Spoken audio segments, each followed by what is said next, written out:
Hey guys, Lex here, back for some more of the Great Ace Attorney. Last time the jury voted guilty unanimously, so let's see what happens next. That was it, the last juror's decision.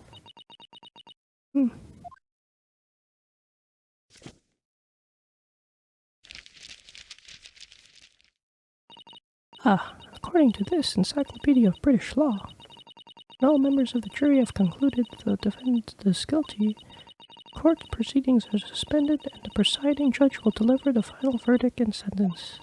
That's what it says here. The final verdict. It's over then? Oh. Unless we could object or something. There's a footnote though. Footnote. However, the defense.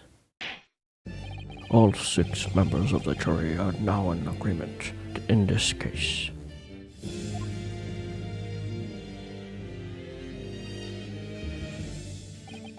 Allow me to convey my respect for your swift and righteous decision.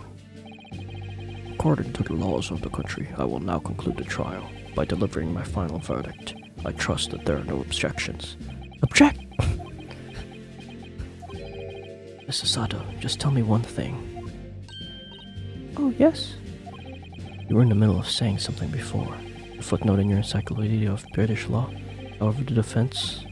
What did it say next? Oh, yes, of course. One moment. You let go of the page? When all members of the jury have concluded the defendant is guilty, court proceedings are suspended and the presiding judge will deliver the final verdict and sentence. And the footnote says, however, the defense has the right to demand the summation examination of the jurors at this point. What? Summation examination? Objection! A summation examination? From which century has that tome you have there been resurrected? Judging from the binding, I would say that book is at least 50 years old. Any modern text of British law wouldn't even give such an antiquated procedure a mention. It's a relic, long forgotten, and certainly no longer practiced. But the judge, he's at least 80 years old, so you're out of luck. Oh. But what even is it, Mrs. Sato? This so-called summation examination? Oh, one moment, and I'll read about it. You would demand the right to a procedure before you even understand what it entails? Typical Nipponese. Alright, Mr. Naruto, I think I understand. It seems that under this procedure, we would be able to appeal to the members of the jury. To do what exactly? Appeal to them to change their leaning and reverse their decisions. It says here that, if successful, the proceedings of the trial must be resumed. Make their reverse decisions? Yes, in times gone by, barristers would use summation examination to attempt to influence the jury's decision. But the procedure became something of a formality with no practical benefit really, so it rather fell out of use. I wonder why. Because it was devoid of purpose. Changing just one member of the jury's mind would be hard enough, let alone several. No self-respecting defense barrister would even assert his right to try in this day of age. Still, I don't see any mention of the procedure actually being formally revoked. What are you suggesting? Suggesting that although it may be antiquated and largely forgotten, it isn't yet extinct. What do you think, Mr. Naruto? A summation examination. Our last possible option. Do we assert the right to carry out and admit defeated?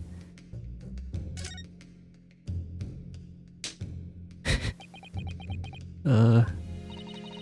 Naruto, are you sure that's the right decision? You heard what the judge and the prosecutor said. It's an antiquated procedure. It's history. We barely know our way around the law that's in use today. What hope have we of pulling it off?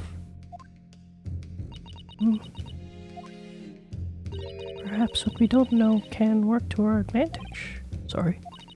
In any case, there's really only one course of action available to us here. What we can't afford to do is allow this trial to end. What we don't know can work to our advantage. You're right, Miss Sasato. Let's bring this antiquated procedure back into the present day. Defense wishes to assert its right to summation examination, my lord. Objection! London is the capital city of the most powerful nation on earth. We have a duty to the world to exemplify the very highest standards of judicial procedure. Summation examinations are an embarrassment that should remain buried. Objection! But if it's our right, it's our right. I believe it could prove vital in this trial. The defense's petition is perfectly valid. The court will proceed with summation examination. This is madness. Foreman, are you and the remainder of the jury ready?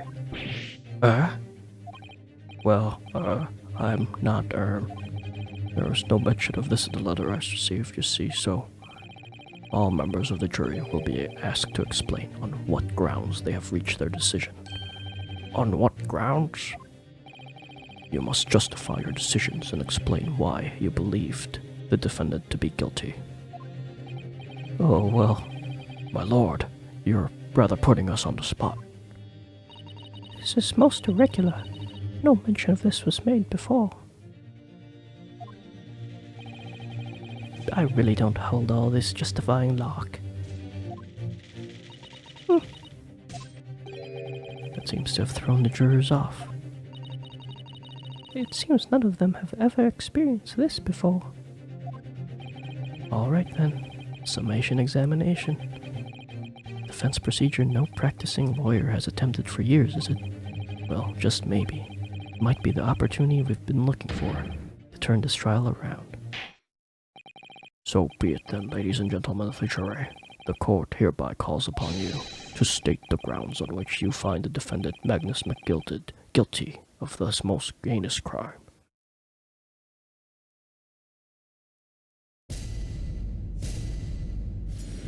The jurors' contentions.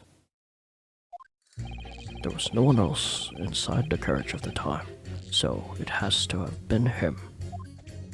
I trust the driver. He has an excellent memory, it seems. 4 passengers, with fares totaling 20 pence.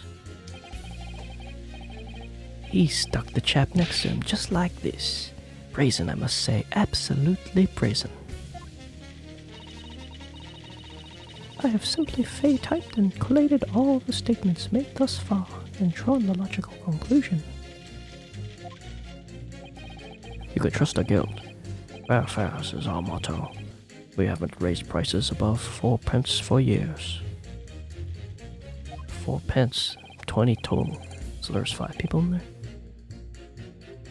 The scoundrel stabbing the poor man on the floor. It beggars belief.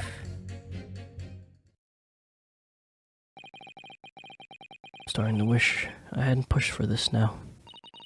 Some of the jurors don't seem to have wonderfully formed arguments, though, do they? Well, let's see what we can do. We need to get these 6 people to change their minds.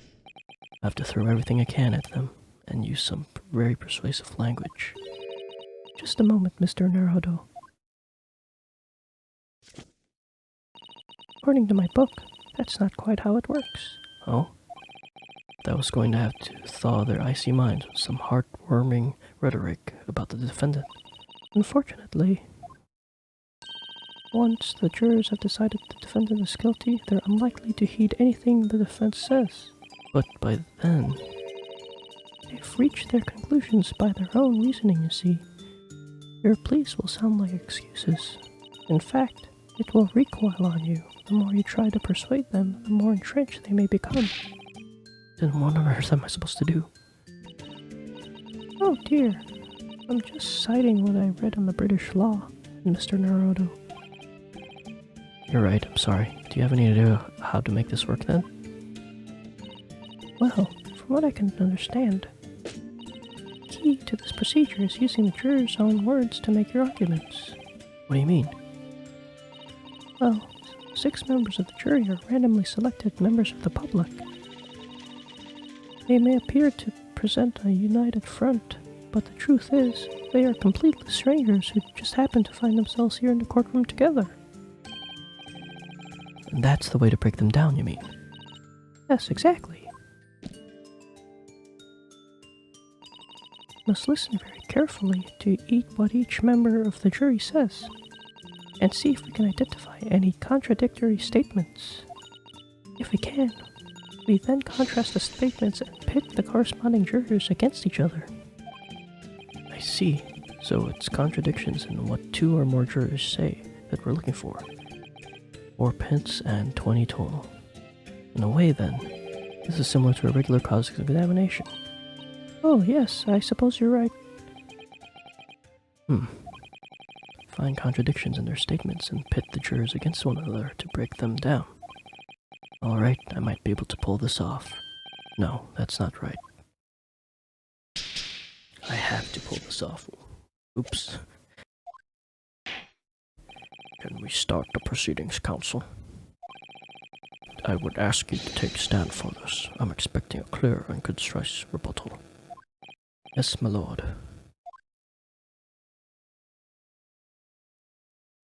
Oh. Jury examination. The defense's rebuttal.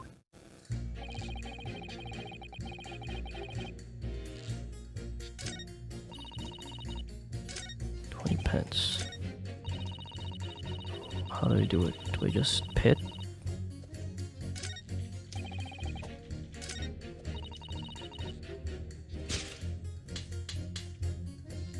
And 4 pence. Objection! Those 2 statements completely contradict each other. They do? Explain yourself, counsel. Me? Oh dear. What have I said? I swear on Silverblaze's name and mane, I haven't the first idea you're talking about. According to the group testimony we've heard so far, there were 4 passengers on the omnibus on the night in question. And according to the coachman, Mr. Beppo, he took 20 pence in fares. Quite right. I have the precise details tied neatly here in front of me. And juror number 5 also told us the following. The fare for the omnibus is always 4 pence. That it is a fair and convenient single price, just the way London's carriages should be operated. But that doesn't add up at all. In fact, it leaves a glaring discrepancy in the facts. Why, man, why? 4 passengers paying 4 pence each, if you do the multiplication. Ah! It would be 16 pence. Exactly. And as I said, it doesn't add up. The figures are different. By 4 pence, in fact. Or precisely 1 person's fare. 1 person's fare. Yes, in other words, on the omnibus that night, it's distinctly possible there was another passenger we've heard nothing about. Good gracious. This can't be right. The coachmen of the guild are good, honest men, one and all. The trustworthiness is our watchword. I guess your coachman claims most certainly do not add up. Your watchword, good sir, is a fallacy. I beg your pardon? Mr. Guildmaster, I think you ought to consider that if this trial were to end now, the news would surely spread all over London. The news that one of your coachmen tried to hide the fact that he let the nefarious character ride in his omnibus. Oh. Alright then, how do I make it so this miserable trial doesn't end, That's one. Got him. Well, according to my book here, simply launch a ball of fire into the innocent side of the set of scales. Now, hold your horses, coachman. We were all in agreement. Why do you have to go in? Wait till I get my hands on you, Beppo. In his head. Got him. This is all very irritating. Begging your pardon, sir. I'm going to have to do the same. Yeah. Take that, Sykes. Wait, Sykes. Is he related to Athena? Or Sykes? It's Sykes. For the love of Mike. Not you as well. A penny can be the difference between a smile and a tear, after all. I certainly can't put my trust in someone who doesn't follow my exacting standards in financial matters. Oh, really? I, for one, think it's only proper that we hear from the witnesses again. Oh, well done, Mr. Naruto, you did it! If we could manage to change 2 more jurors' minds, we can force the trial to continue. 2 more, actually. There is something else that's been bothering me about a couple of their assertions. And that's where you must strike next. So I need to pit 2 more jurors against each other and show that there's another contradiction in their assertions. Exactly. You can do it. Well then, the scales of justice have shifted, but they still weigh heavily on the side of guilt. Counsel, you have the floor again. Continue with your summation examination. Changing my line to leaning innocent, I'd like to hear what Slipshod Bookkeeper has to say for himself. What did he say? Grr, Peppo.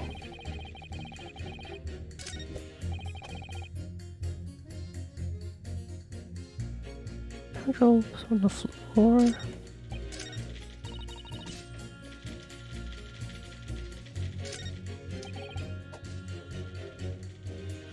Oh, okay.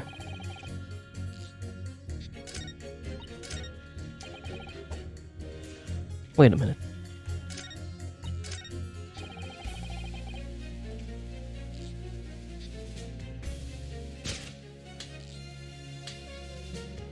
Objection.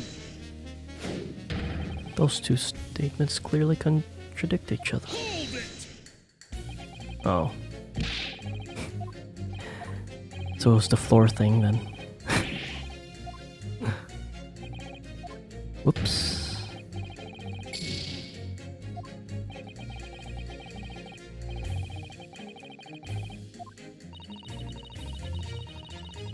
Should have gone by my first thought. The old lady and that guy. 3 and 6.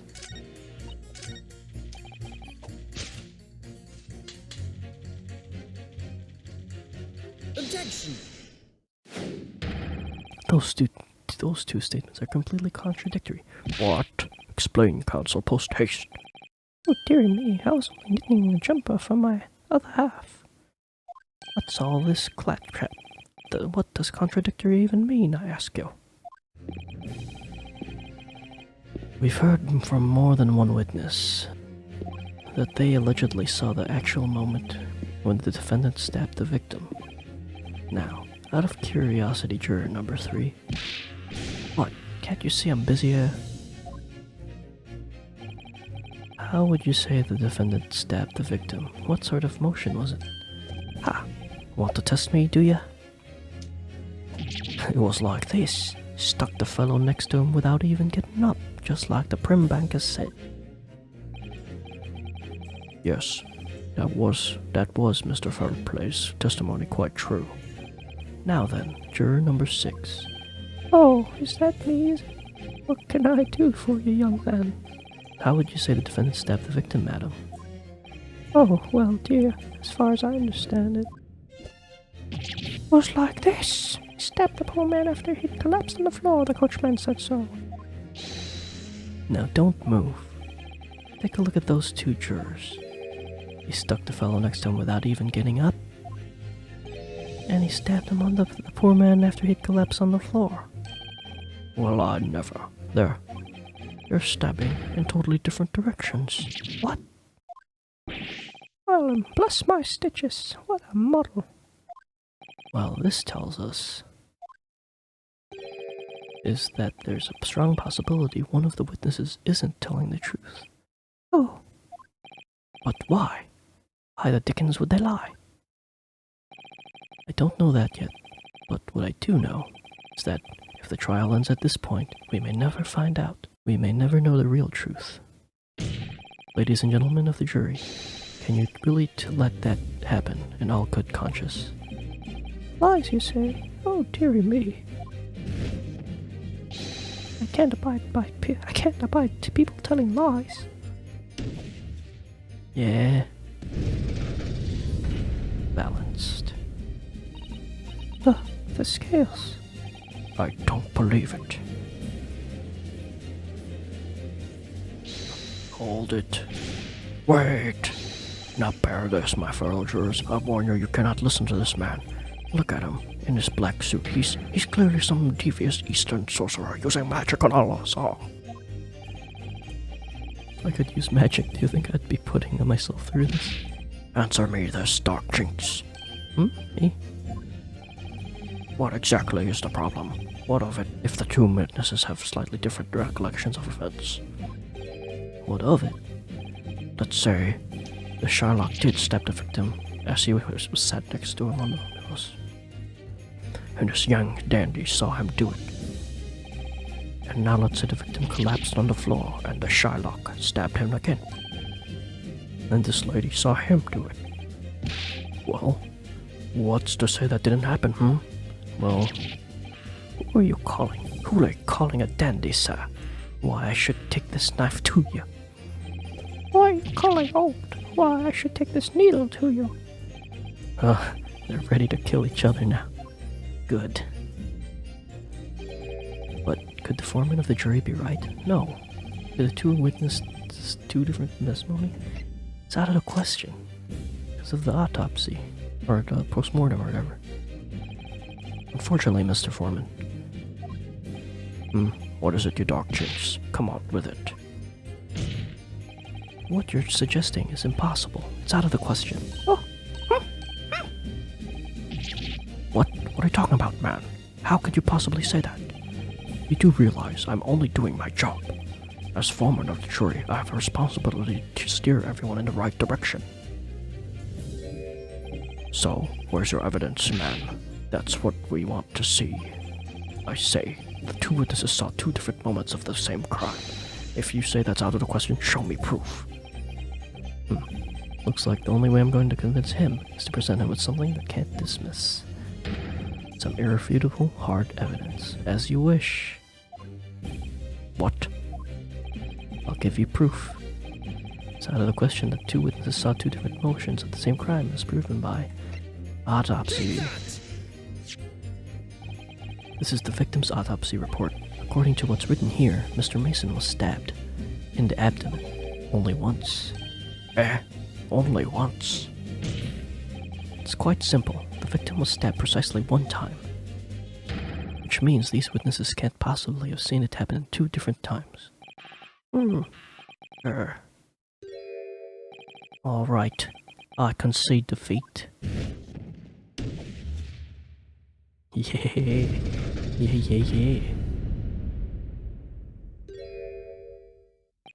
Wait, that means 4 jurors are now leaning to not guilty.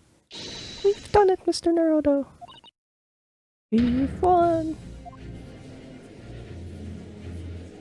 Hell yeah. What are you playing at, you dandy fool? Shut your trap, sir. No one deceives me. But we've had a consensus. I said shut your trap.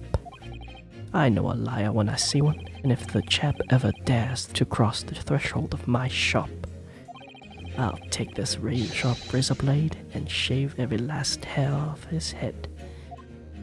Please tell me he's a barber. Well, in quite a remarkable turn of events, the defense's summation examination has flipped the balance of the scale of justice.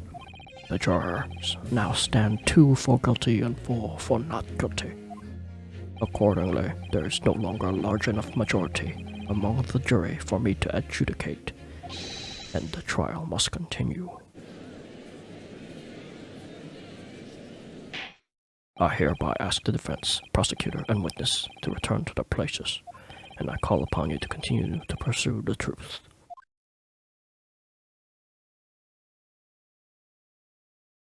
So, Lord Van Sykes, continue to substantiate the case for the prosecution, if you please.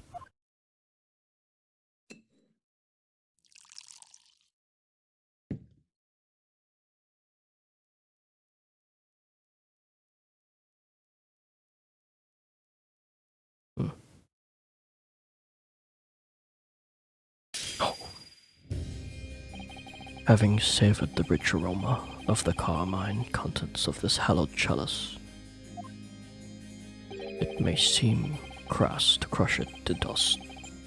Pray forgive this discourtesy. Lord Van Sykes. Is it cold in here, or is it just me? As your antiquated tome no doubt says, the prosecution may not speak during a summation examination. So I honored a deathly silence and listened to the charade. It seems I overestimated the intelligence of the jury.